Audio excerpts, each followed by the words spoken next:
तिलस्मी समाज रूपान्तरणमा आधारित उपन्यास तिलस्मी संस्करण पहिलो 2075 र दोस्रो 2076 लेखक DR वाचन पवन राज पौडेल इङ्ग्लिसमा अनुवाद भएको स्प्राउट्स अन द रक 2078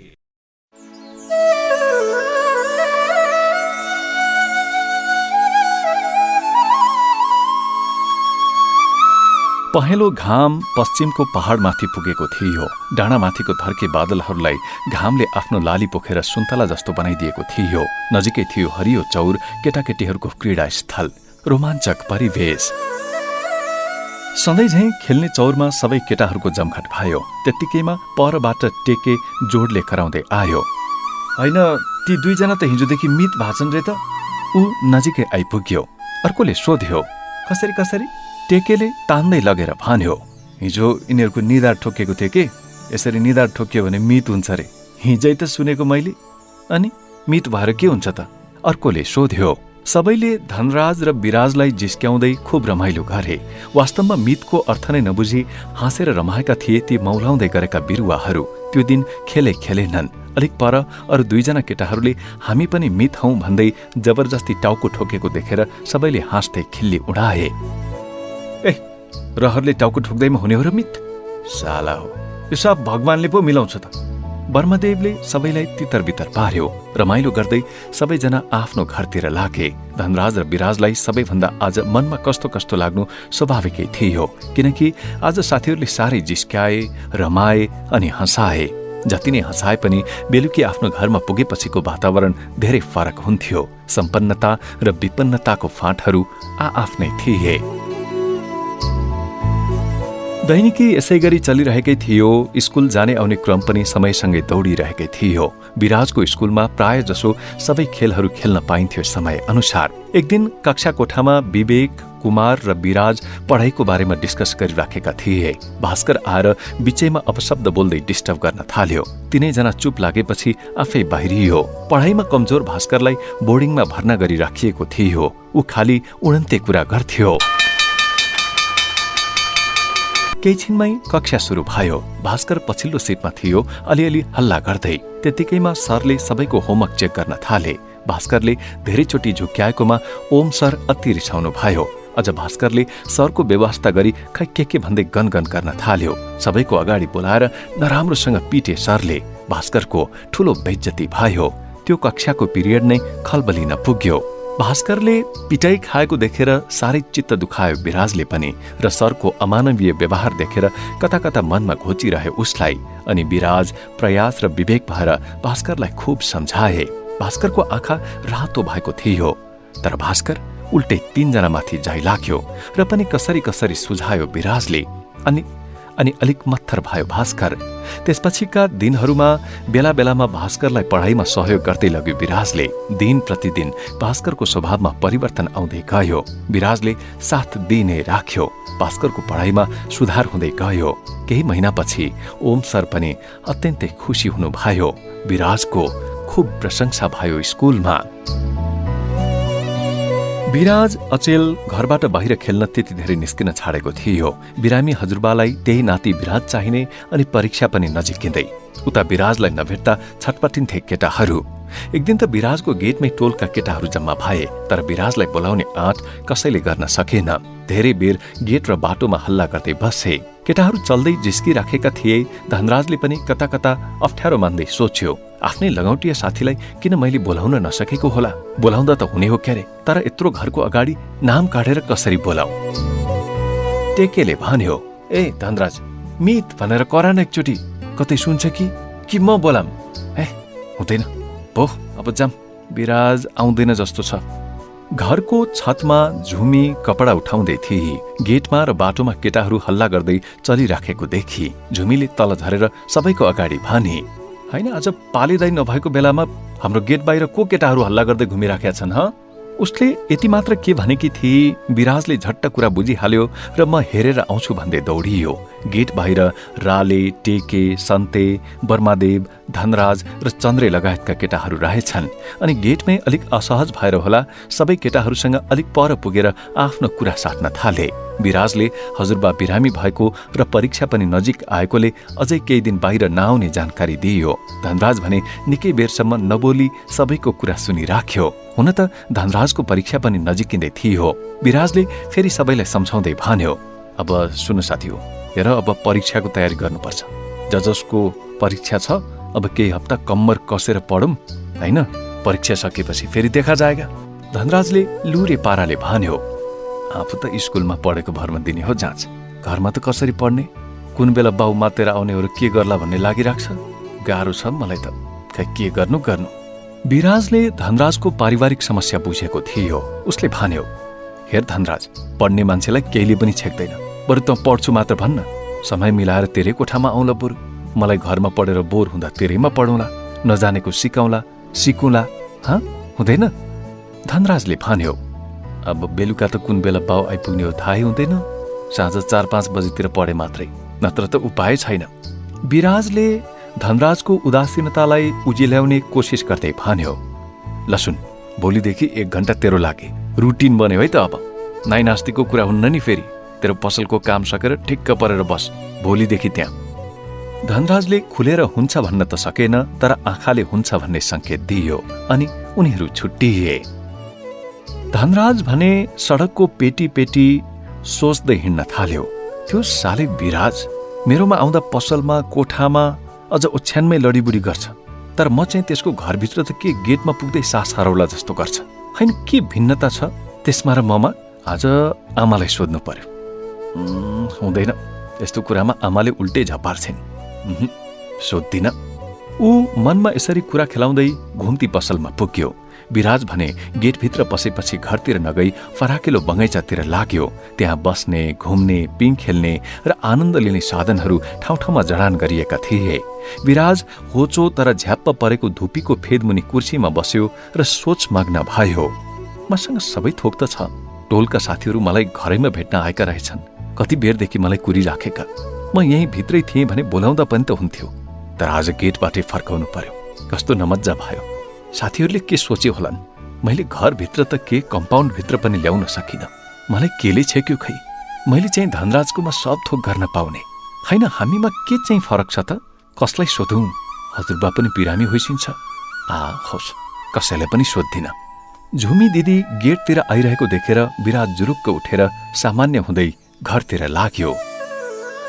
दिनहरू बित्दै जाँदा विराजले धनराजलाई पढाइमा पूर्ण सहयोग गर्न लाग्यो। खेल कम र पढाइलाई बढी समय दिन लागे। धनराजलाई चिनेका र वरपरका अरू पसलेहरूले पनि विराजको बारेमा सोध्न थाले। विराजलाई भने धनराजको आन्तरिक समस्याको जड पत्ता लगाउने अवसर प्राप्त हुँदै गयो। धनराजकी आमाले जेनतेन घर चलाए तापनि बुबाको अकर्मण्यताले घर गृहस्थी दलदलमा फसिराखेको थियो। यी यावत कुराहरू विराजले दिनहुँ नजिकबाट निहाल्दै गयो। विपन्न दिन दुखीहरूको जीवनसँग विराजको जीवनशैली कुनै हालतमा पनि मिल्दैनथ्यो। तर पनि विराजले त्यो पीडादायी भुमरीमा आफूलाई जति सक्दो फसाउन खोज्यो। कहिले भाग्न चाहेन, धनराजलाई सहयोग गरिराख्यो। विराज दिनहुँ नगए पनि हप्तामा 4-5 पल्ट धनराजकोमा पुग्थ्यो। एक दिन दिउँसै बेसुरे भएर आएछ धनराजको बुबा। मातेको जस्तो अनुहारलाई विराजले नमस्कार गर्यो। धनराज र विराज दुवैजना पढ्दै थिए। एकछिन दुवैलाई घुमी घुमी हेर्यो र बाउचाइनीले सोध्यो, ए पढ्दै पो छस्? ल राम्रो पढ। अनि तेरो आमा कता गई त? धनराजले आदर भावमा भन्यो, उता पर चियाको पैसा उठाउन जानुभयो होला। धनराजको बुबाको सासमा रक्सी वास्सै गनाउँथ्यो। विराजको छेउमा बसेर क्वार्टर साइजको सिल प्याक रम निकाल्यो। त्यो बेलासम्म कसैलाई केही भनेन। आफैले सिल खोल्यो, आफैले गिलास ल्यायो अनि चिरिप चिरिप पार्न थाल्यो। बोतल रित्तिँदै गएपछि नसा चढ्दै गयो। त्यसपछि क्षणभरमै होहल्ला गर्न थाल्यो। धनराजले सधैँ झैँ पचाइरहेकै थियो भने विराजको लागि त्यो देख्नु, सुन्नु र भोग्नु परेको पहिलो पटक थियो। बसेर पढ्दै गरेका ती दुईका पढाइ तुरुन्तै बिथोलियो। धनराजको बुबा घरि चुरोटले, घरि दालमोटले, घरि लोकल भए पनि ले भन्दै कराउन थाल्यो। सानो घुम्तीभित्रको वातावरण धमिलिन थाल्यो। धनराज विराजलाई बाहिर जाउँ भन्दै थियो, तर विराजले एकछिन यतै बसौँ न भन्यो। धनराज र विराज एकै ठाउँमा डल्लो परेर बसिराखे। चुरोटले भनेको सुनिनस् भन्दै उसको बुबाले हप्कायो। आमा नभएकोले धनराज अलमलमा पर्यो। अनि बुबाले दुवैलाई झम्टिँदै भन्यो, ओए अटेरी भएको त खुब पढन्ते हुन्छस् साला, अलि पढ्ने भएपछि त बाउलाई पनि नटेर्ने भएछ। ठिक पार्छु नि अहिले म तँलाई। ठुलो मान्छेको मुखबाट पहिलोचोटि यस्तो शब्द सुन्दै थियो विराज। आमा आइपुगेपछि धनराजलाई अलिक साहस आयो र रुन्चे स्वरले भन्यो, आमा हेर्नु न, खालि चुरुटले भन्नुहुन्छ, मैले कहाँबाट ल्याउनु नि? उसले यति मात्र के भनेको थियो, बाउले झम्टिँदै भन्यो, ओइ फेरि मुख लाग्छस्? उसले जमाएर झापट हान्यो धनराजलाई। तर मातेको सुरमा छोरालाई हानेको झापट सँगै बसेको विराजलाई लाग्यो। विराजको सातो उड्यो। इन्तु न चिन्तु भएर बाहिर भागे दुवैजना। भित्र आमाले बाउलाई सम्झाउँदै सम्हाल्दै गरेको बाहिरबाट सुनिन्थ्यो। एकजना चिया खान आएको ग्राहक पनि लुसुक्क बाटो लाग्यो। धनराजले विराजलाई भन्यो, देखिस मेरो घरको हालत, यस्तो पो हुन्छ त, तेरो घरमा पनि यस्तै हुन्छ विराज। विराज चुपचाप होस हराएको मान्छे झैं उभिराख्यो। ल हिँड अब, भोलि फेरि पढौँला। विराज र धनराज दुवै बाटो लागे। विराजले गम्भीर भएर भन्यो, हैन हे धनराज, तेरो बाउलाई रक्सी छुटाउने कुनै उपाय छैन? नखाएको बेलामा त ठिकै जस्तो लाग्छ त। अनि गफिँदै विराजलाई पुर्याउन जाँदै थियो धनराज, टेके फेरि टुप्लुक्क आइपुग्यो। बाटोमा दुवैजनाको अनुहारमा धमिलो बादल देखेर टेकेले सोध्यो, ए हैन आज फेरि टाउको ठोक्यो कि के हो तिमीहरूको? दुवैजना अँध्यारो छ त? के भयो तिमीहरूलाई? कि मित भेटेर मसँग नबोलेको? धनराजले भन्यो, ए टेके, तँलाई थाहा छ त मेरो घरको बारेमा? त्यही त हो, आज पनि सुड्डु झ्याप छ, त्यही भएर। अन्त आज मात्र भएको हो त? अरू दिन पनि त कति लात खाँदा झ्याप हुँदा यस्तो अनुहार त हुन्थेन त तेरो। आज चाहिँ किन यस्तो रुन्चे अनुहार त नि? टेकेले सोध्यो। हेर्न टेके, बाउले मलाई झापड हानेको कि? ऊ यति के भन्दै थियो, विराजले चिमोट्यो धनराजलाई। अनि विराजले थप्पड खाएको कुरा टेके समक्ष खोलेन। टेके पनि थप्पिएर तीनजना परसँग सँगै गए अनि विराज घरतिर लाग्यो। यता धनराज भने सबै कुरा बिर्सिएर खेल्नतिर लाग्यो। विराजले घरको कम्पाउन्ड भित्र पुगेपछि फेरि एकपटक थप्पड खाएको गाला छाम्यो र सुमसुम्यायो। गाडीको ऐनामा गाला खुब मुसारी हेर्यो। हल्का नीलडाम परेछ।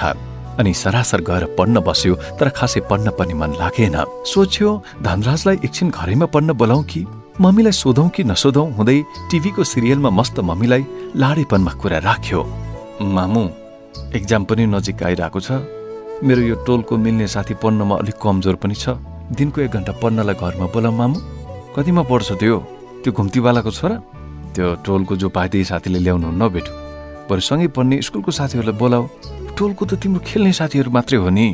अनि विराजले भन्यो, के फरक पर्छ त मामु, स्कुलका सबै साथीहरू जान्ने छन्। धनराजलाई अलि सपोर्ट गर्न खोजेको पो त नि। मम्मीले वास्तै नगरी भनिन्, हेर बेटु, तिमीलाई पढ्न अल्छी लाग्यो भने स्कुलका रोजी, विवेक, प्रयासहरू छन् नि, तिनीहरूलाई बोलाऊ। सँगै पढेका साथीहरूसँग पो सबै कुरा मिल्छ। पढ्नमा समस्या छ भने भन, घरैमै टिचर बोलाइदिउँला। त त्यो टोलको साथीलाई ल्याउनुहुन्न बेटु। मेरो छोरो कस्तो ज्ञानी छ नि, मामुले भनेको नाइ भन्दैन है। ल बरु बोर लाग्यो भने विवेकलाई फोन गरेर यतै बोलाऊ त। विराजले न्याउरो अनुहार पारेर सोध्यो, मामु त्यो विवेक र धनराजमा के फरक छ त नि? घुम्ती पसलेको छोरालाई घरमा ल्याउन खोजेको थाहा पाएर आमाले भनिन्, हुन त उस्तै हो छोरा, तर धनराज भनेको तिम्रो टोलको साथी, विवेक भनेको सँगै पढ्ने र टाढाको साथी। नजिकको भन्दा टाढाको साथीले धेरै माया गर्छ नि त। छोराले फेरि कुरा थप्यो, विवेक त हामी जस्तै हो मामु, तर धनराजको परिवार मलाई अर्कै लाग्छ। त्यो विवेकले धनराज जस्तो साथी पाउन त भाग्य चाहिन्छ, भाग्य। म त यो टोलको भाग्यमानी केटा हुँ मम्मी। यो टोलमा धनराज भएरै त यस्तो अनुभव लिन पाइराखेको छु नि मैले। सानो घुम्ती पसलको कथा व्यथा, व्यवहार र जीवन भोगाइमा छुट्टै संसार हुँदो रहेछ मामु। यस्तो ज्ञान पछि कहाँबाट पाउन सकिन्छ भन्छ त? यो उमेरमा मैले धनराज मार्फत दिनदिनै एकपछि अर्को नयाँ पाठ सिकिराखेको छु। धनराजको संगतले होला मेरो मन पनि फराकिलो भएको छ मामु। धनराज पढाइमा अलिकति कमजोर छ, त्यसैले मात्रै घरमा ल्याएर सहयोग गर्न खोजेको। विराज अरू केही बोलिराखेको थियो, तर बीचैमा चन्द्रावतीले भनिन्, ल हेर मेरो छोरो त कति जान्ने, कति बुझ्ने छ है। ल छाड्देऊ यस्तो कुरा, बरु यहाँ आऊ त। यसो भन्दै हातले तानेर उसले छोरोलाई काखमा राख्न खोजी, तर छोरो मानेन। सोफामा बुरुक्क उफ्रेर बस्यो र अँध्यारो मुख लगायो। धनराजको लागि तुरुक्क आँसु झार्यो विराजले। त्यो देखेर चन्द्रावती छक्क परिन्। छोराका कुराहरू चन्द्रावतीले सबैको सामु राखिनन्। श्रीमानलाई सुत्ने बेलामा सबै बताउने हुटहुटी चाहिँ चलि नै राखेको थियो। जब सबैजना आफ्नो शयन कक्षतिर लागे र सुते, उनी चाहिँ दिनमा भएको छोराको माग, वचन र आग्रह जे भने पनि सबै सुनाउन थालिन् लोग्नेलाई। सबै कुरा सुनिसकेपछि रणध्वजले सामान्य रूपमा लिँदै भने, अनि छोराले के भन्दा पनि तिमीले सम्झाउन सकिनौ त? उनीहरू त के भन्छन् नि। यस्तो कुरामा पनि कुनै आश्चर्य मान्नुपर्छ र? अघि सबैजना भएको बेलामा भन्नुपर्ने तिमीले। हजुरबा पनि सँगै होइसिन्थ्यो, मसँग मात्र खुसुक्क भनेर हुने हो र? मैले के गर्नु अब भन त? चन्द्रावतीले भनिन्, ल भयो, हजुरलाई त केही कुरा पनि सुनाउनै हुँदैन, जहिले यस्तै हुन्छ। ल भइगयो, अब हजुरले भने बमोजिम नै गर्नु पर्ला। छोरो अनि मेरो मात्र हो र? हजुरको पनि त हो। कम्बललाई बेसमारी झट्कारेर कुरोको बिट मारिन् चन्द्रावतीले। त्यसपछि विराजले धनराज ल्याउने कुरा कहिले पनि निकालेन। त्यस दिनपछि धनराजकोमा जाँदा पनि खुब विचार पुर्याएर जान थाल्यो। धनराजको बाबु आउने सुईको पायो भने टाप ठोकिहाल्थ्यो। धनराजको कोठामा पढ्ने वातावरण नमिलेपछि खेल्ने चौरको एउटा कुनामा दुवैजना बेला बेलामा पढ्न थाले। तर अरू केटाहरूले पढ्नै दिँदैनथे हल्ला गरेर। झन परीक्षा नजिकिने गरेकोले धनराज भन्दा पनि विराज चिन्तित थियो। विराज त पूर्ण तयारीमै थियो। एक दिन खेल्ने चौरदेखि निकै परको पुलमा दुवैजना पुगे। पुलको साइडको अलिकति खाली ठाउँलाई उनीहरूले अध्ययन स्थल बनाउन थाले। सयौं मान्छेको ओहोर दोहोर भइरहेको हुन्थ्यो र पनि विराजले धनराजलाई केही न केही सिकाइरहन्थ्यो। हप्ता महिना हुँदै जाँदा एक दिन साँझमा विराजका बुबाले धनराज र विराजलाई अचानक त्यहाँ देखे, तर प्रश्न छुट्याउन सकेनन्। गाडी स्लो गर्यो कि पछाडितिर जाम लाग्थ्यो। निकै ओर आएपछि पहिले घरमा फोन गरे। घरमा पहेँलो टी सर्ट लगाएको छ भनेपछि पक्कै छोरो विराज हो भन्ने लाग्यो। ड्राइभरलाई गाडी घुमाएर फर्काउन लगाए, तर जामले गर्दा सकेनन्। अनि रणध्वज हिँड्दै त्यो पुलतिर गए। केही बेर हिँडेपछि बल्ल पुगे, तर त्यहाँ विराज थिएन। विराज र धनराज साइकलमा फर्किसकेका थिए। रणध्वज घरमा आइपुग्दा छोरा सरसफाई पश्चात पढ्न बसिसकेको थियो। रणध्वजलाई भने भित्रभित्रै के गरौँ के भनौँ जस्तो भइरहेको थियो। सबैजना भेला भए विराज बाहेक। बिरामी बुबा गर्जमान पनि सकी नसकी सबै भएतिर आइपुगे। बुढालाई सुत्दा सुत्दा दिक्क लागेर होला, जता परिवारहरू गफ गरेका सुन्थे त्यतितिर लाग्थे। रणध्वजले छोराको कुरा निकाले। कुरामा कुरा चर्किँदै गयो। सबैले विराजको प्रशंसा नै गरे। तर आज रणध्वजले आफ्नो छोरालाई पुलको पेटीमा देख्दा मन खिन्न भएको अभिव्यक्ति दिए। रणध्वजले सशंकित र गम्भीर भएर भने, होइन, छोराले त्यो केटालाई यो टोलको साथी भन्छ, असाध्यै मिल्छन् पनि। किन त्यो फुच्चेसँग हाम्रो विराजको यस्तो सम्बन्ध रह्यो? अस्ति पनि घरमा बोलाऊ मम्मी भन्दै थियो अरे। त्यो मिल्ने साथीबाट छुट्याइदिउँ भने छोरा फेरि मनोरोगको शिकार बन्ला। खै के गर्ने होला हो? अब अचम्मै गरी जोडी बाँधेको छ यिनीहरूको। त्यही फुच्चे होला। अस्ति मेरो गाडी धकेल्न सघायो, तर मैले त चिनेको थिइनँ। विराजको साथी हुँ भन्छ। म त छक्कै परेँ। त्यही बेला हो अलिक राम्रो गरी देखेको त्यसलाई। साइज हाइट सबै उत्रै, तर मान्छे पुरै खाते स्टाइलको। कि जे भए पनि एकचोटि घरमा बोलाइदिउँ त। चन्द्रावतीले झर्किँदै भनिन्, अनि के भनिसक्यो हजुरले? पछिको कुरा सोचेर त बोलिस्यो नि। अहिले पो सानै छ र साथी साथी। पछि उमेर पुग्दै गएपछि फेरि यहाँ नआइज भन्न मिल्दैन। के गर्नु नि अनि त्यो बेला?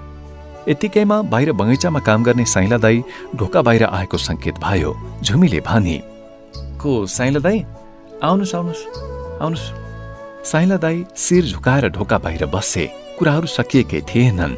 चन्द्रावतीले फेरि भनिन्, हजुरले त्यो विराजको साथी बनाउँदालाई यहाँ घरमा बोलाउने भनिसकेको चाहिँ ठिक लागेन है मलाई। हाम्रो परिवारभित्र के छ के छैन, फेरि पुस्तौँदेखिको आफ्नै परिवेश छ, आन्तरिक कुराहरू हुन्छन्। घरमा त ल्याउनुहुन्न है हजुर। छोराको साथी भएपछि उसलाई पनि छोरा सरह नै व्यवहार गर्नु पर्यो। पछि विराजका साथीहरू आउँदा इज्जतको पनि ख्याल गर्नु पर्यो नि हजुर। बरु होस्, म जसरी पनि मनाउँछु छोरालाई। अस्ति एकचोटि धनराजलाई घरमा ल्याउने कुरा गरेको थियो, अहिले फेरि चुपचाप छ। सबै बुझेछ क्यारे त? होस्, अब कसैले पनि त्यो बारेमा कुरै नगरौँ। बिरामी हजुरबाले स्यास्या गर्दै सास तानेर भने, अब केटाकेटीहरू खेल्छन्, आउँछन्, जान्छन्, रमाउँछन्। के बिग्रिन्छ र आउँदा? ठुला भएपछि सबै आफ्नो बाटो लाग्छन्। हेर बुहारी, साना केटाकेटीहरू भनेको भगवान जस्ता हुन्। तिमीले भने जस्तो शंका गरे जस्तो चाहिँ नहुनु पर्ने। साइला दाईले पनि गेट बाहिर धेरैचोटि घुम्तीवालको छोरालाई देखेकोले केही भन्न खोजे। चन्द्रावतीले दाईको कुरा काटेर ससुरा बाको सम्मान गर्दै भनिन्, बुबा हजुरले भनेपछि पनि ठिकै हो, तर अब के साना केटाकेटी भन्नु बुबा, दिनदिनै उमेर छिप्पिँदै जान्छ। हजुरहरू कसैले चिन्ता नलिसियोस्, बिस्तारै मै मिलाउला। सबै समझदार र शिक्षित परिवार भएर होला कुनै प्रतिक्रिया आएन। झुमीले कपहरू उठाउँदै गर्दा साइला दाई पनि लुसुक्क बाटो लागे। समयसँगै दिन र रातले सबैको आयुलाई छोट्याउने काम गरिराखेको थियो। छोरा पढ्ने कोठाको भित्तामा टाँसिएको रुटिनले फाइनल परीक्षा नजिकै देखाएको थियो। रणध्वजले स्कुलमा फोन लगाए। स्कुलबाट प्रिन्सिपल सर बोलिराखेका थिए। रणध्वजले हँसिलो मुद्रामा ओके ओके मात्रै भने। छोटो मिठो वार्तालाप सुनेपछि ओके थ्याङ्क यू भन्दै फोन राखे। चन्द्रावती नजिक आएर कोट समाउँदै श्रीमानको फोन वार्ता सुनिराखेकी थिइन्, तर बुझिनन् उनले। होइन, हजुरले त एकै वचन नबोली ओके ओकेमै फोन राखिछु त, सुन्नै नमिल्ने के थियो त्यस्तो? कि कता के को चक्कर छ कि के हो? उनले भनिन्। फोनमा कुरा नबुझेपछि शङ्कालु हावाले छोइहाल्ने बानी थियो। रणध्वजले धारे हात पारेर श्रीमतीले भने, कुरै नबुझी प्याट्ट नबोल है, वाइयात। छोराको पढाइको चक्कर नि अब। छोराको पढाइ? अनि के को ओके ओके मात्रै हो त नि? के भन्नुभयो सरहरूले? के भन्नु नि अब? सबै ठिकै छ अरे। मेरो छोरो विराजदेखि सबै मक्खै छन् रे सरहरू। रणध्वजले खुसी हुँदै सुनाए चन्द्रावतीलाई। चन्द्रावतीले भनिन्, छोराको राम्रो कुरामा मेरो छोरो, कुनै दिन गल्ती गर्यो भने चाहिँ आमाको छोरो। हाम्रो छोरो भनिन्थ्यो न, हुन त पुरुष प्रधान समाजले बनाएका डोबहरू सजिलै काम मेटिन्छ र। चन्द्रावतीले हातको कोट रणध्वजले जिम्मा लगाउँदै भनिन्। परीक्षाको समयमा पनि विराज सधैँ झैँ खुसी देखिन्थ्यो। पढ्नमा कहिले झन्झट मानेन, आफ्नै पाराको लगाव थियो उसको। परीक्षा पछिको समयलाई पनि सृजनाशीलतामा ढाल्ने कोसिस गर्दथ्यो। बानी बेहोरा सधैँ उस्तै असल। छुट्टीमा स्कुलका साथीहरू भन्दा पनि टोलका साथीहरूसँगै दिन बिताउँथ्यो। आफ्नो मात्र नभएर अरूको पढाइको पनि खुब ख्याल राख्थ्यो र चासो लिन्थ्यो। विराजले धनराजलाई पढाइको बारेमा सोध्न खोजिरहेको थियो, तर मौका नै मिलेको थिएन। एक दिन अलिक छिटो गएर कोठामै सोध्न पुग्यो विराज। प्रश्नपत्रहरूको उत्तर खोज्न थाल्यो। केही छिन बसेपछि धनराजले भन्यो, हामी बाहिर पसलको छेउमा बसेर त्यहीँ हेरौँ न ल विराज। बाउ मातेर आइपुग्ला भन्ने डर थियो धनराजलाई। बाहिरको त्यो सानो छिणीमा बसेर विराजले धनराजको परीक्षाको मौखिक जाँच लिन थाल्यो। खेल्न जानलाई ढिलो गरेकोले 5-7 जना केटाहरू उनीहरूलाई खोज्दै त्यही नै आइपुगे। विराज धनराजलाई प्रश्न सोध्दै थियो। बोर्डिङ स्कुल पढेका बर्मदेव र सन्तेले धनराजको खिल्ली उडाउन थाले। धनराज अंग्रेजी प्रश्नको उत्तर दिन सकिराखेको थिएन।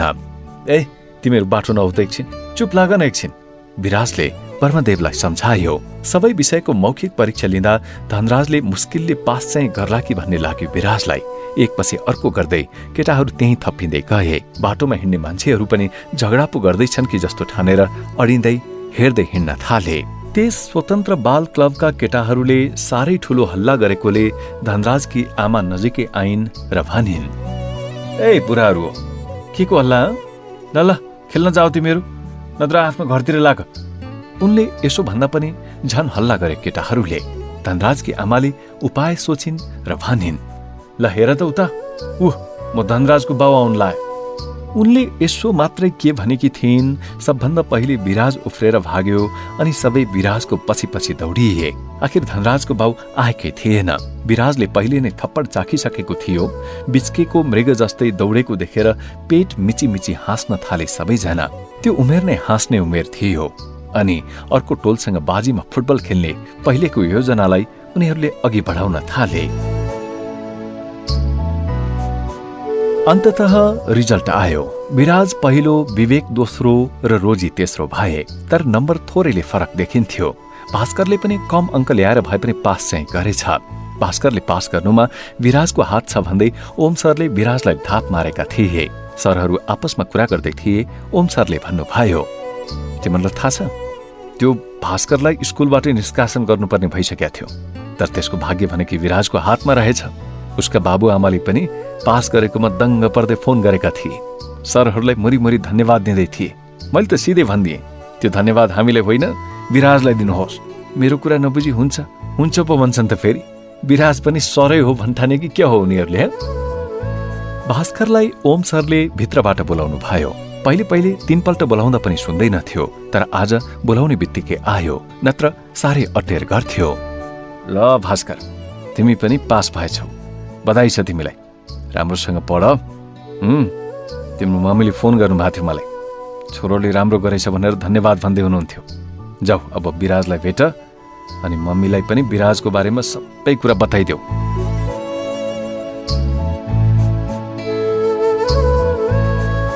विराज लगायत 4 जना बसेर रमाइलो गर्दै थिए, गफिँदै थिए। भास्कर त्यहीँ पुग्यो।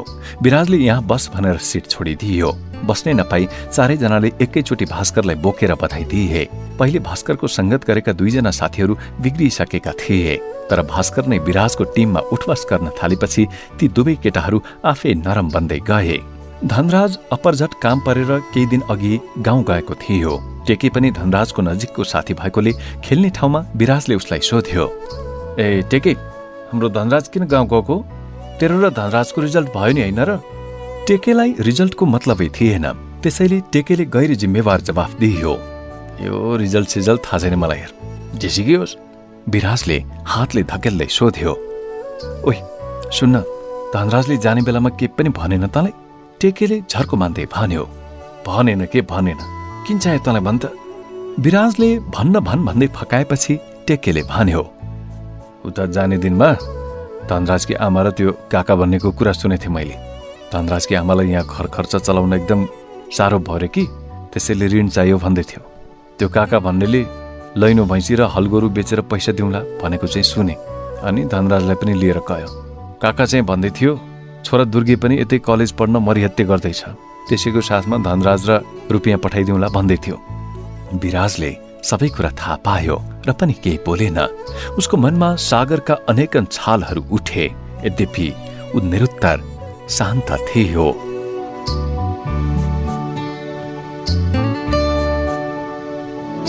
समयको छापाखानामा उमेरको दैनिक पत्रहरू छापिँदै र बाइन्डिङ हुँदै गए। हेर्दा हेर्दै कोपिलाहरू फक्रिन थाले।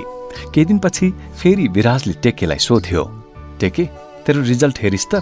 वास्तै गरेन टेकेले। विराजले धनराज र टेके पढ्ने स्कुलमा आफै जाने विचार गर्यो। विराजले चटपटे खुवाउँदै फकाउँदै साइकलमा स्कुल जाने कुरा गरेपछि बल्ल टेकेले लहिण जाउँ भन्दै स्कुलसम्म पुर्यायो।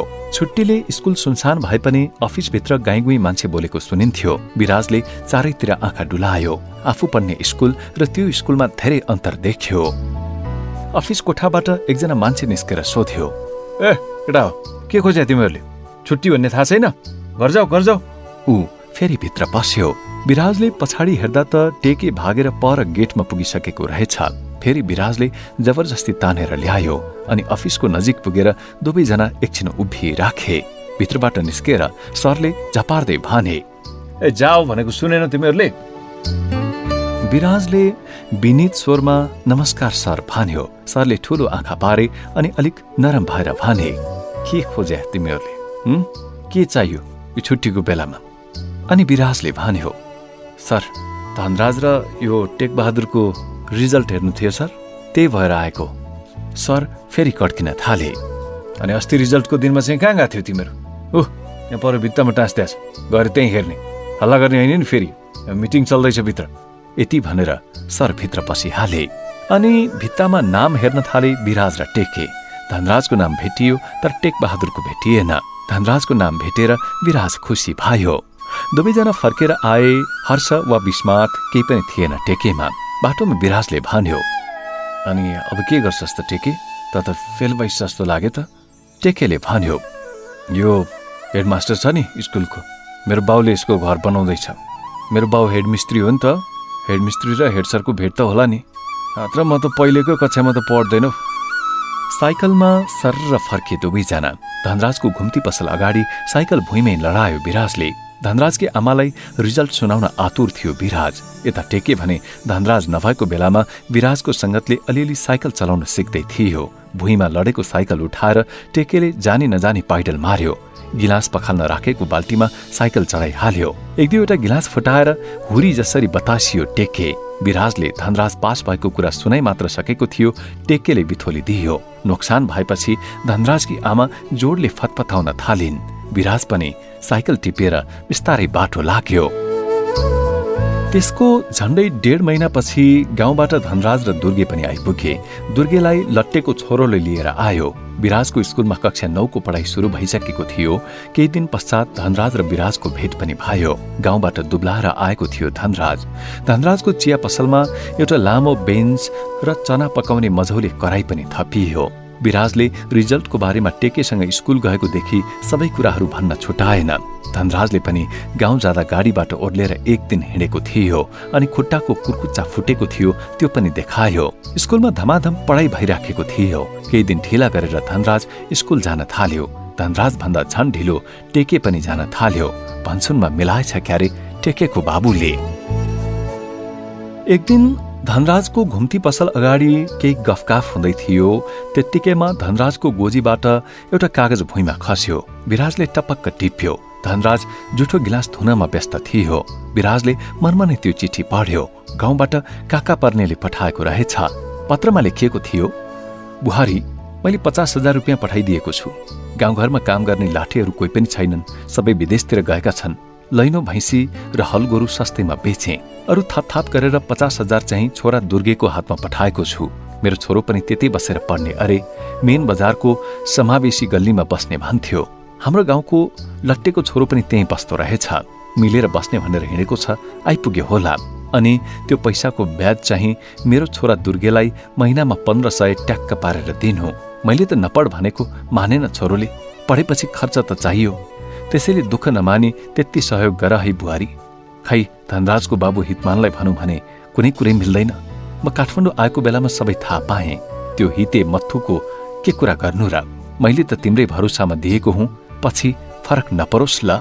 अन्त्यमा चक्रपाणी नाम लेखिएको थियो। पढेपछि विराजको छाती ढक्क फुल्यो। हतार हतार जस्ताको तस्तै पट्याएर हातमै राख्यो नपढेको बहानामा। धनराजले आफ्नो काम सक्यो। विराजले धनराज र उसकी आमासँगै भएको बेला त्यो चिठी धनराजलाई दियो। धनराजले झसङ्ग हुँदै भन्यो, ए लाएर यो त मैले आमालाई दिउँला भनेको कस्तो बिर्सेछु। धनराजकी आमाले भनिन्, हेर न यसको बुद्धि, महिना दिन भइसक्यो आएको, खै के लेखेको रहेछ पढ त। हुन त धनराजले अस्ति बाटैमा पढिसकेको थियो। त्यसैले विराजको छेउमा उसले पढ्न मानेन। बेलुकी पढेर सुनाउला भन्दै पैसा राख्ने घर्राभित्र कोची दियो। धनराजकी आमाले विराज र धनराजलाई एक एक गिलास चिया आधा आधा गरेर दिइन्। दुवैजना बाहिर बसेर पिउँदै थिए। फ्याट्ट त्यो आफ्नो भनाउँदो मान्छे आइपुग्यो। विराजले सम्मानित आँखाले हेर्यो, किनकि केही महिना अघि यहीँ बसेर अब यो देशमा यो हुन्छ त्यो हुन्छ, मन्त्रीमण्डलमा हेरफेर, यस्तो उस्तो के कुराहरू विराजले टिभीको समाचारमा देखेर निकै प्रभावमा पारेथ्यो। त्यसैले विराजले भन्यो, ए बडा, अस्ति तपाईँले भन्नुभएको मन्त्रीको राजीनामा अनि ठुल्ठुलो कर्मचारीको सरुवाको बारेमा त न्युजमा पनि दियो त। त्यो हजुरलाई कसरी थाहा हुन्छ बडा? त्यो अर्धनेतालाई अरू के चाहियो र? मक्खै पर्यो। तिमीहरू केटाकेटीहरूलाई यस्तो कुरो थाहा हुँदैन। हेर, तिमीहरू नेपाली च्यानल पनि हेर्छौ र? बरु भरे फेरि टिभीमा हेर त। अब देशमा यस्तो हुँदैछ उस्तो हुँदैछ भनेर फेरि लामो न लामो गफ चुट्यो नेताले। यसरी हिउँद अनि बर्खा हुँदै चलिरहेथ्यो समयको चर्खा। विराजको उमेरले पनि परीक्षाहरू छेचोल्दै गयो। परीक्षा पछिको केही बाँकी दिनहरू खेलकुद र टोल सुधारतिर खर्चिन थाल्यो। विराजको बाल क्लबको निकै चर्चा हुँदै गयो। सन्ते अर्थात् सन्तलाल श्रेष्ठ अन्डर 16 को नेसनल टिममा बाल क्लबबाटै छनौट भएर गयो। विराज लगायत क्लबका साथीको लागि त्यो ठूलो उपलब्धि थियो। 5 दिनपछि संगम टोलको टिमसँग खेल हुने भएकोले बेलुकी मेहनतका साथ तयारीमा जुट्दै थिए। सन्ते नभएर अलिक खल्लो हुँदै थियो। तर पनि 1-2 गोलको अन्तरले संगमको टिमलाई पराजित गर्यो। पहिले कापी कलमको बाजी खेल्थे। यसपटक त 500 नगद नै जिते। सदस्य बनाएको शुल्क, अरू कसैले दिएको र शुभचिन्तकहरूले दिएका रकमहरू जम्मै स्वतन्त्र बाल क्लबको कोषमा जम्मा गरिन्थ्यो। विराजले यसपटक अर्कै प्लान बनायो। शनिबार टोल गल्लीको सरसफाई गर्ने। सोही अनुरूप कार्यक्रम अघि बढ्दै गयो। टोलवासीहरू सारा खुसी भए। साना साना प्ले कार्ड बोकेका साना केटाकेटीहरूले पनि रमाइलो मान्दै सहभागिता जनाउन थाले। महिनौं दिनदेखि जम्मा भएको फोहोर पनि सफा चट हुन थाल्यो। हुँदाहुँदै शनिबार आएपछि ठूला दाइहरू र बुढापाकाहरू पनि उक्त सफाई अभियानमा सरिक हुन थाले। स्वतन्त्र बाल क्लबले प्रत्यक्ष अप्रत्यक्ष सबैबाट साथ सहयोग पाउँदै गयो भने स्याबासी पाउने क्रम पनि जारी नै थियो। टोल सुधार र सफाईको कामले निरन्तरता पाइरहेकोले मिडियाहरूले पनि आँखा चिम्लेर हिँड्न सकेनन्। फलोअप गरिराखेकै थिए। एक दिन नेपालको राष्ट्रिय दैनिक पत्रिकाले सरसफाईमा जुटिरहेका केटाकेटीको फोटोसहित समाचार संकलन गर्यो। विराजको अन्तर्वार्ता पनि लियो। जवाफमा विराजले भन्यो, यो त हेर्नुहोस्, मैले जानेको र सक्ने काम मात्रै गरेको हुँ। यो त सामान्य काम हो।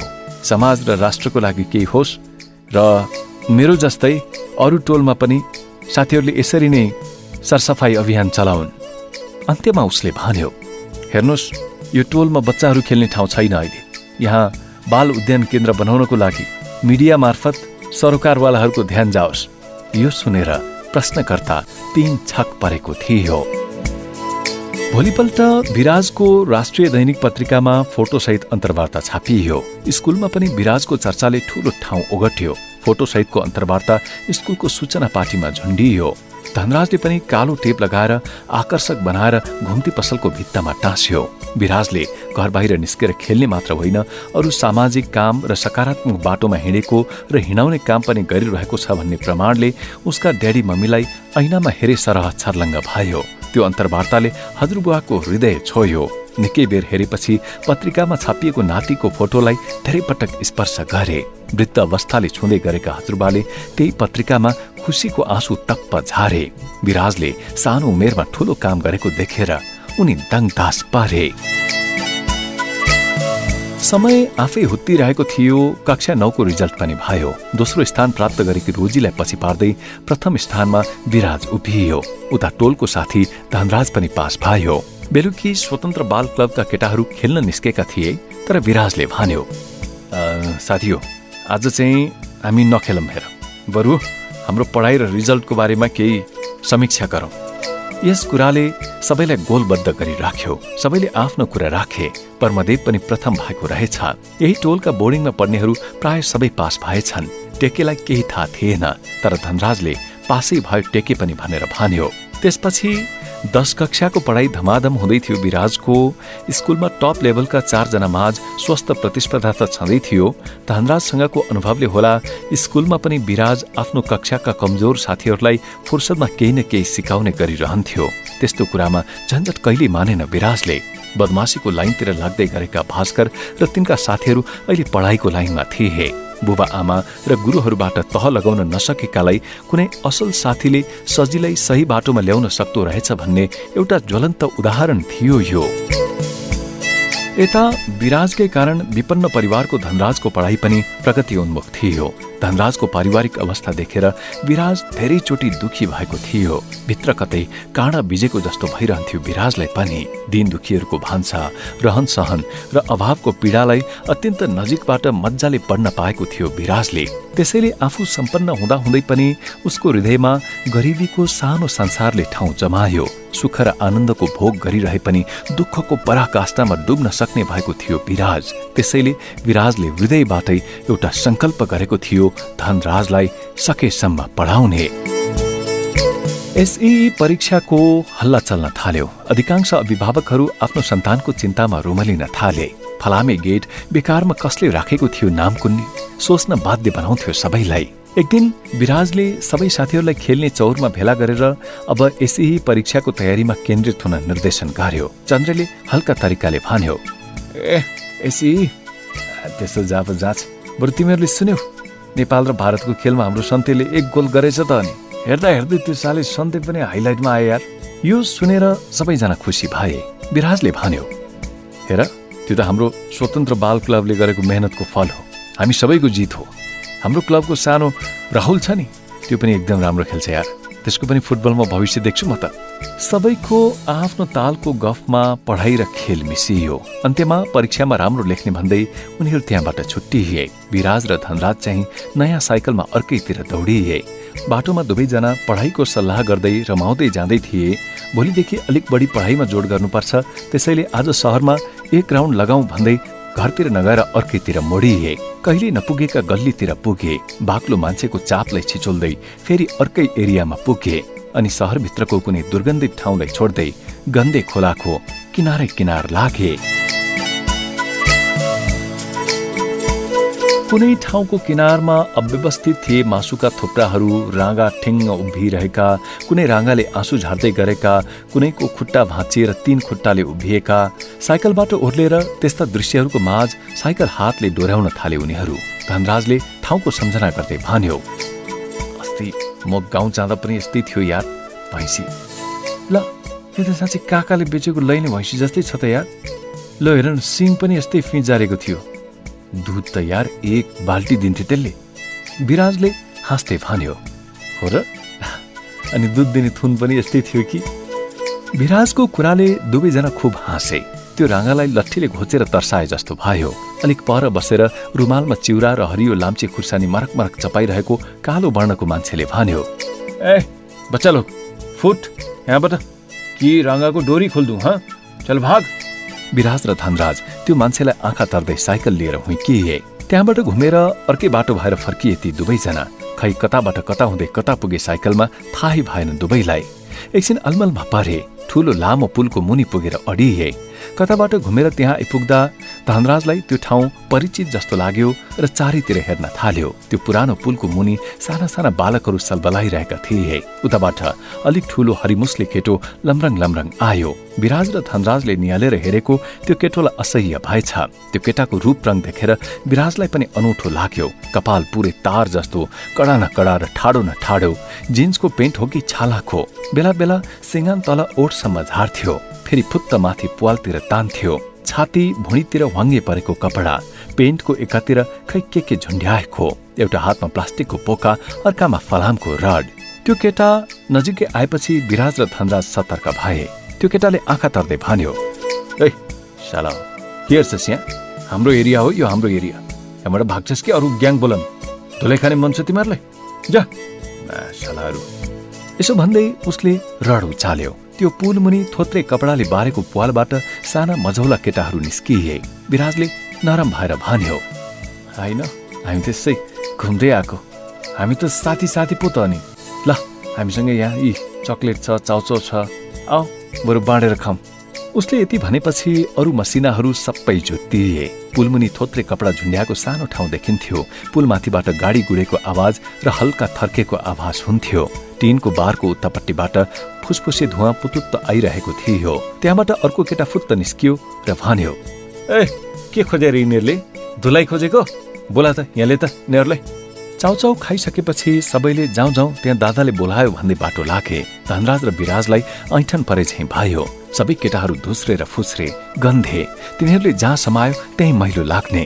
4-5 जनाले जाउँ भन्दै पुलमुनि लिएर गए विराज र धनराजलाई। साइकल चलाउन सकेनन् माथि, बाटैमा चाबी लगाएर छोडे।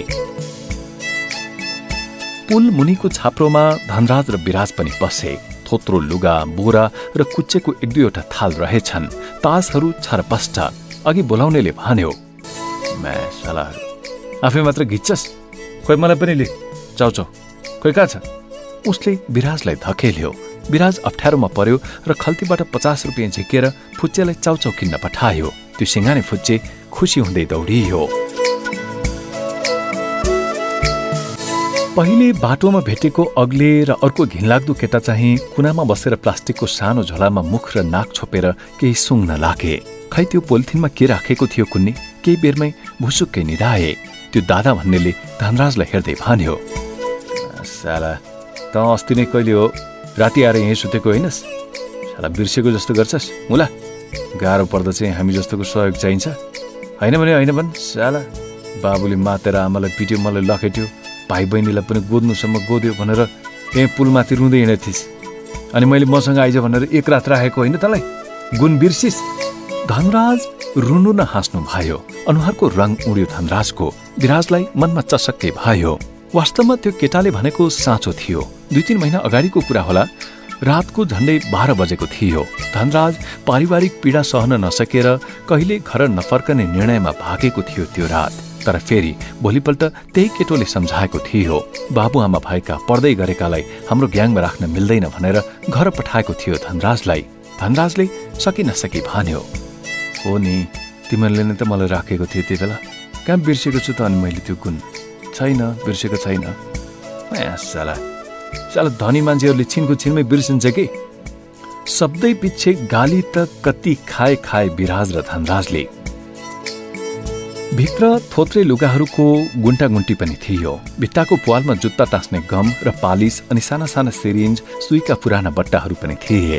4-5 तासका बुक, औषधिका बट्टा र खोलहरू पनि थिए। चाउचाउ किन्न गएको फुच्चे अलिक ढिलो गर्यो। त्यसको गाली पनि दुवैलाई बर्सियो। अलिक पर मस्त निन्द्रामा परेको जगल्टे लम्बुलाई हेरेर उही दादाले भन्यो, साला बेलानुको बेला डोज लिन्छ, साला ज्याप भएर बस्छ नि जति बेला पनि। हुन पनि सानो पोलिथिनको झोला समाएर निधाएछ थियो। दादा भन्नेले भन्यो, त्यो डोजको ग्यास गइसक्यो, रबरले च्याप्प पारेर बाँध त। यो आदेश अलिक सानो केटोलाई थियो। सानो फुच्चेले आदेश त मान्यो, तर आफै नाक र मुख जोडेर सासले तान्न थाल्यो। उठेर एक लात पड्कायो दादाले। थच्चक्के बस्यो फुच्चे। मुखमा आउने जति सबै गाली गर्यो दादालाई। दादाले भन्यो, भरे मलाई नै पुग्दैन, अन्त राख्नु परेन। यति भन्दै त्यस प्लास्टिकको झोलाको मुखलाई इटाले थिचेर राख्यो। त्यही बेला अर्को झल्लु हल्लिँदै हातमा के बोकेर आइपुग्यो। दादा भन्नेले भन्यो, ओइ साला कति ल्याइस् आज? आज त फुक्का छैन हो कमाइ। यो खाता अब साला, दादाले लात हान्दै भन्यो। अनि अर्को च्यासेर सन्के चाहिँ? दादा उता पल्लो लाइनमा गएको छ। हुँदाहुँदै सबैजना जम्मा हुँदै गए। केही समयपछि त त्यो नसामा लडेको अर्गेलो लम्बु पनि उठ्यो। झल्लुले ल्याएको चुरोट सबैले बाँडेर ताने। निदाउरे लम्बुले भन्यो, ल माछालाई यो 2 जना अझै गएको छैन, यस्तालाई त धेरै बेर राख्नु हुँदैन हो यहाँ। जा। त्यसपछि दादाले रमाइलो पाराले भन्यो, लम्बु यसले चिरिस् तैले? यो सालैलाई एक दिन कि त हामीले राति पुलमा भेटेर सुता थियौँ नि, सम्झी त? छोड्दै, धेरै माया दयाको कुरा नगर भयो। यस्ताहरूले मौका पायो भने त फेरि फक हान्छ त हामीलाई। यसो भन्दै उसले धनराज र विराजलाई चुरोट दियो। ल चुरोट खा, तान एक छोरो। दुवैले मुन्टो बटार्दै, नाइ हामीले खान्नौ भने। त्यसो भए के खान्छस् त? मेरो खान्छस्? दादाले भन्यो। त्यो लम्बु जगल्टेले पनि भन्नुसम्म भन्यो। मुखमा आउने जति केही बाँकी राखेन। अब भने धनराज र विराजलाई पनि रिस बढ्दै गयो। भित्रभित्रै रगत तात्तिन थालेको थियो। तर पनि विराजले बिस्तारै सोध्यो, अनि तिमीहरूको खास घर चाहिँ कहाँ हो? पढ्न पनि छोडेको हो नि, किन त यसरी बसेको नि? त्यसपछि एउटाले कुटुला झैँ गरेर भन्यो, ए साले पड्के स्वाट, किन चाहिँ तँलाई बाटो हुन्छस् धेर? के खोजी गर्छस् है? साला हाम्रो बाउआमाले तँलाई जस्तै हुर्काएको भए यस्तो हालत हुन्थ्यो? मलाई त जन्माएपछि खोला किनारमा छोडेको थियो रे पापीहरूले, गिट्टी कुट्नेले हुर्काएको रे। अनि किन चाहिँ तँ सालेले चाहिँ? उनीहरूले एक आपसमा आफ्नै कुरा गर्दै एकले अर्कोलाई गाली निकाल्न थाले। अर्कोले हतार गर्दै भन्यो, तिमीहरूलाई थाहा छ म चाहिँ बेवारिस थिएँ रे। अनि अर्को झल्लुले सुर्रिँदै भन्यो, मेरो कुरा थाहा छ झन्? हाम्रो बाउले एक दिन आमालाई अर्कै मान्छेसँग सुतेको भेटेछ कि, सुड्डो त रिसा मुडे थियो रे के। अनि त त्यहीँ छ्याम्मै पारिदिएर सुड्डो त टाप, अहिलेसम्म बेपत्ता। आमा पनि छुस, मै अहिले यस्तो। विराज र धनराजले अनि अरू केही सोध्नै परेन। अलिक राम्रो कुनै नराम्रा जस्तो देखिने ती सबै केटाहरूले आफ्नो पोल आफै खोले। दादा भन्नेले अलिक गम्भीर भएर भन्यो, साला मेरो त कर्मै यस्तो कि म त अलि ठुलै भएर यो संसारमा फसेको नि। सानोमा त पुग्दो मस्ती थियो मलाई, बाउमा पनि थियो। 3मा पढेको चाहिँ सम्झन्छ हौ अलिअलि। मेरो बाउआमाले 1-2 वर्षमा खुब पैसा कमाएछ कि, सपना जस्तो लाग्छ हौ सम्झँदा पनि। घर बनाउने के गर्ने भनेर खोइ कहाँ हो, 8 आना जग्गा पनि लिएको थियो अरे। बीचमा कुरा काटेर अर्कोले भन्यो, दाप्चे किन तेरो आन्द्रा भणी निकाल्छस्? ए सालाहरूले चिन्छस् त, नचिनिकन के प्यार बोलेको? उसको कुराले बल्ल थाहा भयो, दाप्चेबाट दादा भएको रहेछ ऊ। चाउचाउ किन्न गएको फुच्चे पनि आइपुग्यो। दादाले सक्दो झपारे फुच्चेलाई अनि थोत्रे पेन्टको धोक्रोमा बाँधेर राखेको चिउरा निकाल्यो र चाउचाउसँग भुइँमा ठूलो प्लास्टिकको छ्याएर फिट्यो। चुरोट लिइरहेकाहरूले चुरोटको खरानी पनि त्यही मिसाए अनि घोलघाल र फिटफाट गरेर मोले। त्यसपछि 8-10वटा हातहरू झुत्तिए, छिनमै सिनित्ते भयो। यता अलिक तल तर छेउैमा एकजना करिब 6-7 वर्षको बालक केही दिनदेखि बिरामी परेर सुतेको रहेछ। झल्लुले सम्झिँदै भन्यो, ओहो, अन्त त्यो फुच्चेलाई पनि दिनु पर्थ्यो नि त, बिमारी छ यार त्यो त। ओइ हेर त, मर्यो कि के हो? जगल्टी लम्बु हेर्न गयो अनि विराज र धनराजले पनि घाँटी तन्काएर हेरे। बिचरा मान्छे हो कि पशु? अत्यन्तै टिठ लाग्दो अवस्थामा थियो, हलन चल। मुखको चेपचेप र नाकको प्वालहरूमा झिङ्गाहरूले ढाकेका थिए। इट्टाको सिरानी रहेछ सुताई भुइँमा। लम्बुले बोलायो, बोलेन। लात्तीले पुक्क हान्दै उठाउन खोज्यो, उठेन। झिङ्गा मात्र भन्किए। सास चाहिँ अलिअलि फेरिरहेको जस्तो लाग्थ्यो। लम्बुले भन्यो, ओइ हेर त, यो त चेट भयो कि के हो? फाल्दिम खोलामा। त्यसो भन्दा विराज जुरुक्कै उठ्यो, छाती भुँडी र टाउको छाम्यो र भन्यो, बिचरा जिउँदैछ के भनेको त्यस्तो? किन फ्याँक्नु? बरु उपचार गर्न लैजानुपर्छ। विराजले त्यसो भनि नसक्दै जगल्टी लम्बुले विराजलाई झट्कारेर पर धकेल्यो र भन्यो, साला हाम्रो कुरामा त बाठो हुन्छस्? मर्ने मन छ कि के हो तँलाई? त मुलालाई के को खसखस है? यस्तो त 1-2 महिनामा 1-2 त फालेको छ त। साला तैँलाई फालिदिन्छु नि थाहा पाउँछस्। म बिरामी भयो भने के गर्छ यिनीहरूले? मलाई पनि त फाल्ने हो। के को चिन्ता नि यसमा? यो अस्पताल लगेर उपचार गर्ने हाम्रो चलन छैन यार, बुझिस्?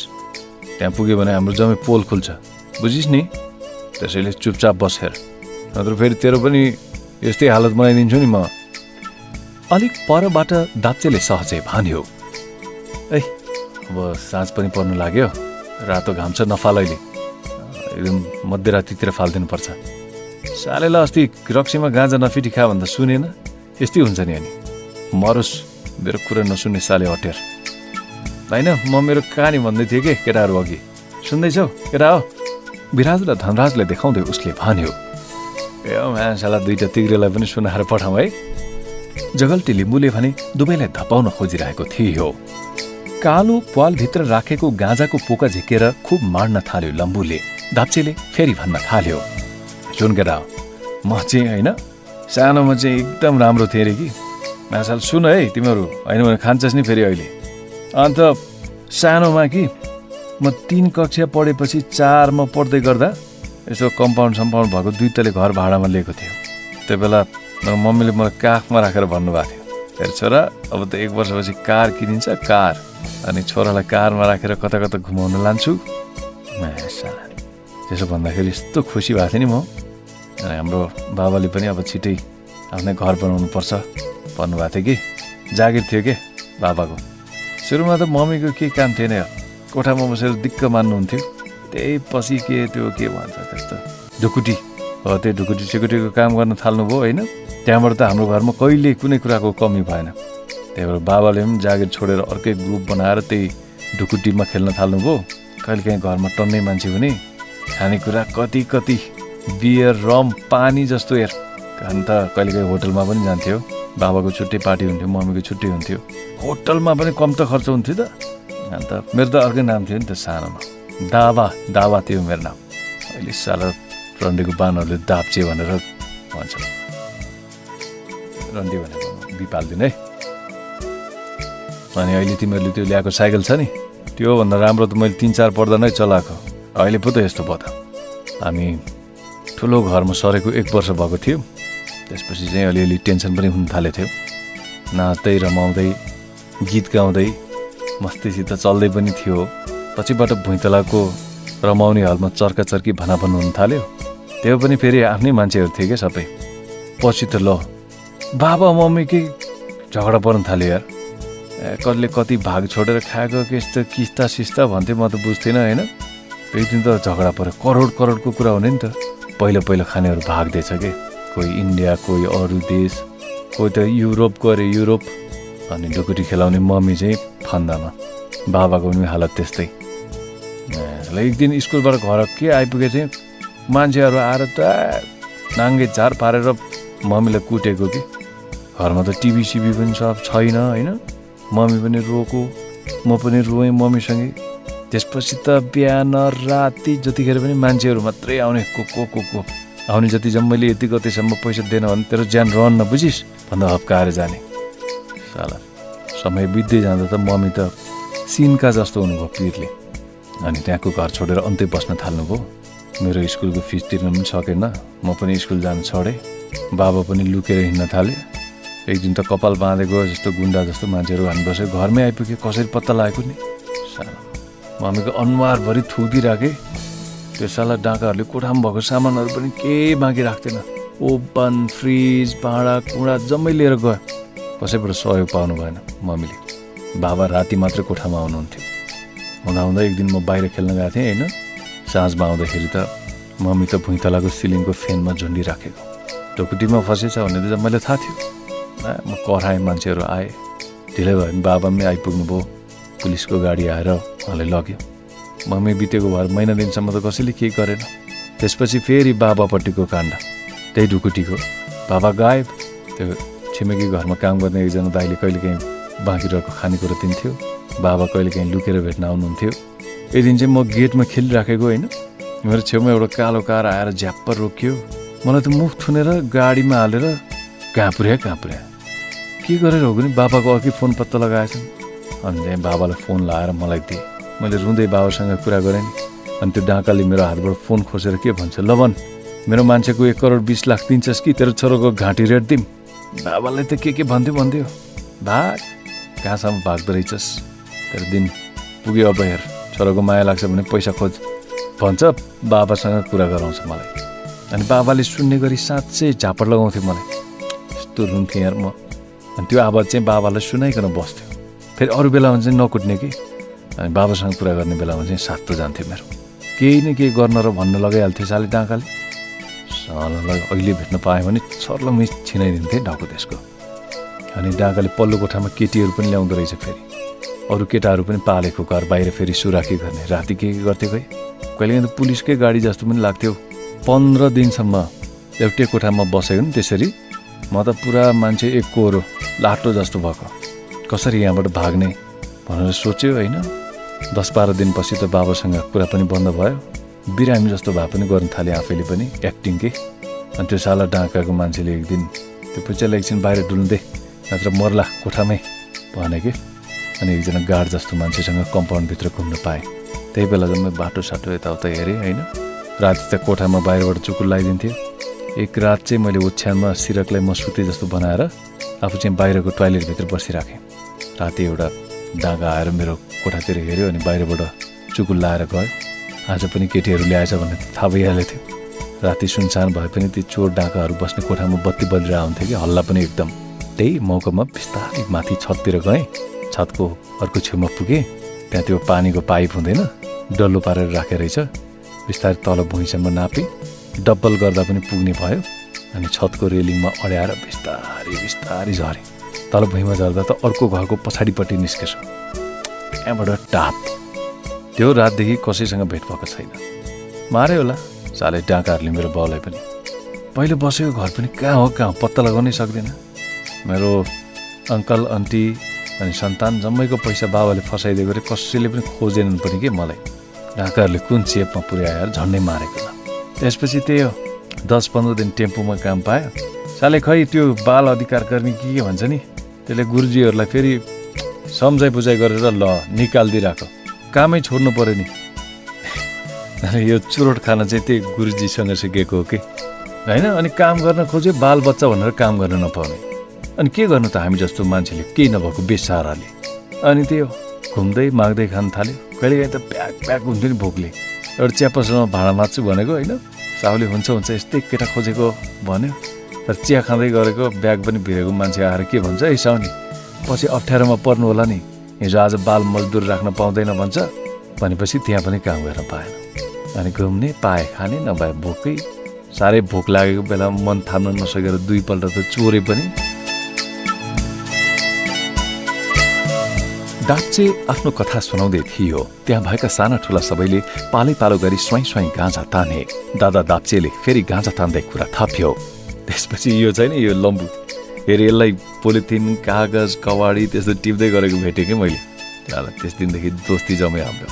पहिला हाम्रो अखडा अर्कै थियो, अहिले यहाँ बहुत दुःखले जमाएको ठाउँ हो यो। अब त्योभन्दा अरू संसारै मन पर्दैन, यही मजा छ, यही आनन्द। यति भन्दै उसले गाँजाको धुवाँ डल्लो पार्दै फाल्यो अनि त्यो गाँजाको ठुटो चुरोट दिँदै विराजलाई भन्यो, ल समात त, टेस्ट गर एकचोटि, सुरुमा त स्वर्गमै पुग्छस् हौ, ल तान। त्यो भेला पो धनराज र विराज झसङ्ग भए। दाप्चेको राम कहानी सुनिबस्दा कुनै फिल्म हेरेको जस्तो महसुस भइरह्यो विराजलाई। वास्तवमा विराज र धनराजले गाँजा नताने पनि तिनीहरूले तान्दै अनुहारमा फालेको धुवाँले थोरै भए पनि नसा लागिसकेको थियो। विराजले सोध्यो, अनि यत्रो जनालाई खानेकुरा चाहिँ कसरी पुर्याउनु नि? दाप्चेले भन्यो, छोड्दैन साला यस्तो कुरा, जसरी पनि पुगेको छ त, तँलाई किन चाहियो, दिन्छस् तैँले? हाम्रो पार्टीहरू पनि हुन्छ नि त, कसैले यहाँ चरेस ड्रग्स लुकाउन ल्याउँछ। गाँजाले लट्ठै परेको सुरमा फेरि बोल्न थाल्यो दाप्चे। अनि बेलुका भएपछि कलेजको 2-4 ग्रुप केटाहरू पनि आउँछन्, गाँजा तान्छन्। अनि धनीको छोराहरू 2-4 हजार त नसाको सुरमा यत्तिकै छोडेर जान्छ। कोही कारलाई पारी राखेर नपत्याउने तरिकाले हल्लिँदै यहाँ आइपुग्छन्। त्यो सुई लगाउने केटाहरू थियो नि, साँच्चै 2-3 हप्तै भयो त कहाँ गयो तिनीहरू? अस्ति भर्खरदेखि एउटा सुइरे सर पनि आउनु थालेको थियो। त्यसले भन्दै थियो, यो दादाको ठाउँ सुरक्षित छ है दादा भन्छौ। त्यसले एउटा काले हप्सी पनि लिएर आएको थियो। त्यो हप्सी हाँडीले त खै आफ्नै पाराको सानो डल्लो तान्थे यार। इङ्ग्लिसमा कुरा पनि गर्थ्यो होइन, विदेशमा सप्लाई गर्ने जस्तो पनि लाग्ने के। साला काले हाँडीले डलर पनि दिएर गयो, हामीलाई के काम यो हेर त। यसो भन्दै डलरका नोटहरू पनि देखायो दाप्चेले। फेरि भन्न थाल्यो, अस्ति त्यो सूर्यसँग आउने खैरे भनेको थिएँ नि मैले, कुरा सुन्दै छक्कै परेको यार। ल ठुल्ठुलो होटलमा बस्ने सारा माका डेङ्गरहरू त्यहाँबाट त्यो कारोबार गर्दो रहेछ कि, अनि कहाँ सेटिङ मिलेन शङ्का लाग्यो भने यहाँ आउने। अस्ति त्यस्तै भयो, म त बुस होइन झुम भएर बिन्दास झ्याप भएर सुतिरहेको, आधा रातमा उठाउँछ हौ मलाई त, आँखै तिरमिर लो कप्स पो रहेछ कि जस्तो पनि लाग्यो क्या। फुत्त छुरी निकालेर रोपिदिउँ कि भनेको त होइन हौ, हामी त स्टार पार्टी हो, चिन्नस् दादा स्टार पार्टी भन्छ। अनि पो चिनेको, ल न त झन्डै छिराइदिएको थिएँ मैले छुरी, र पनि अलिकति चोट लाग्यो त्यसलाई। यस्ता आँगै सिरिङ्ग हुने कुराहरू दादाको मुखबाट सुनिरहँदा विराजलाई अर्कै लोकमा पुगे सरह भयो। तल पुलमुनि बगिरहेको पानीमा डुब्दै गरेको घाम छाएको प्रतिबिम्ब आँखामा परिरहेको थियो। लामो समयको बसाई र दाप्चेले सबै कुरा खोलेको त्यो जगल्टे लम्बुलाई मन परिरहेको थिएन। विराजको नजिकै आएर भन्यो, ओइ साला हाम्रो कुरो सुनेर बाहिर कतै आउट गरिस् भने नि तेरो टाउको त्यो खोलामा जेउ अर्कोतिर हुन्छ नि। साला गाँजा तान्नुभन्दा चाहिँ तान्दैन, कुरा चाहिँ जम्मै सुन्नुपर्ने त। ल विराज र धनराज जुरुक्के उठे अनि त्यहाँबाट फुत्कने कोसिस गर्न थाले। जगल्टे पहिलेदेखि नै न्यू खोजिरहेको थियो अनि मझौली केटोलाई जगल्टेले आदेश दियो, ए सन्के साला 2टा मलाई गुवाचेलाई एक ब्लो दिएर तल पुर्याइदिए त। नभन्दै सन्केले उफ्रेर विराज र धनराजलाई पछाडिबाट भक भक बजाइहाल्यो। दुवैजनाले केही गरेनन्, भाग्न खोज्दै थिए। त्यो जगल्टे लम्बु आएर भटाभट लात पड्काउन थाल्यो। कहिले झगडा नगरेको विराजले पनि सहनै सकेन। धनराजको निधारमा चोटै लाग्यो, रगत बग्यो। हदै गरेपछि विराजले पनि 5-7 जनालाई पालै पालो बजायो। स्कुलमा सामान्य बक्सिङ कराते सिकेको र घरमा अभ्यास गरेको काम लाग्यो विराजलाई। जगल्टे लम्बुलाई त विराजले बनाई हान्दा धनराज छक्कै परेथ्यो। धनराजले कुनै सहयोग गर्नु परेन अनि साइकलबाट फर्किँदै थियो, पछाडिबाट ढुङ्गा हान्दै फेरि आइपुगे। लखेर्दै आएपछि विराजले फेरि साइकल रोक्यो। परबाट छाडा बोल्दै मासाला भन्दै ढुङ्गा हानेर उनीहरू उतै फर्किए। नजिकै घरको मान्छेले विराज र धनराजलाई सम्झायो, बाबु कहाँ गएको त तिमीहरू नि? त्यहाँ यो त अरिङ्गालको गोला जस्तै हो, जिस्क्याउनु हुँदैन। कहाँबाट आएको भन त तिमीहरू? ल यहाँ यतापट्टिबाट अर्को बाटो छ, यताबाट जाऊ। विराज र धनराज थाकेको जस्तो गरी उभिराखे। हल्ला सुनेर बटुवा पनि त्यो घरको गेटमा अडिए। त्यो घरको मान्छेले भने, तिनीहरू यस्तै हो के बाबु, आफै जोगिएर हिँड्नुपर्छ, केही भन्नुहुन्न यिनीहरूलाई। दिमाग ठप्प छ यिनीहरूको।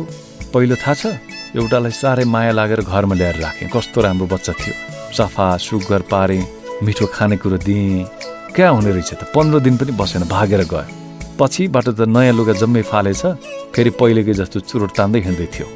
अर्कोलाई मेरो एउटा साथीले लगेको, त्यहाँबाट पनि भागेछ। देख्दा हामीलाई पनि माया दया लाग्छ नि, तर सुधार्न सही ट्र्याकमा ल्याउन सकिँदैन, गाह्रो छ। अर्को भलाद्मी मान्छेलाई सुनाएको कुरा विराज र धनराजले पनि सुनिराखे। ल जाऊ तिमीहरू, कि डर लाग्यो? यताबाट जाऊ त, केही हुँदैन। उनले घर पछाडिको अर्को बाटो देखाइदिए। विराज र धनराज घुम्ती पसल पुग्दा निकै ढिलो भइसकेको थियो। त्यसैले आमा पड्किन थाली। विराज सरासर घर गयो।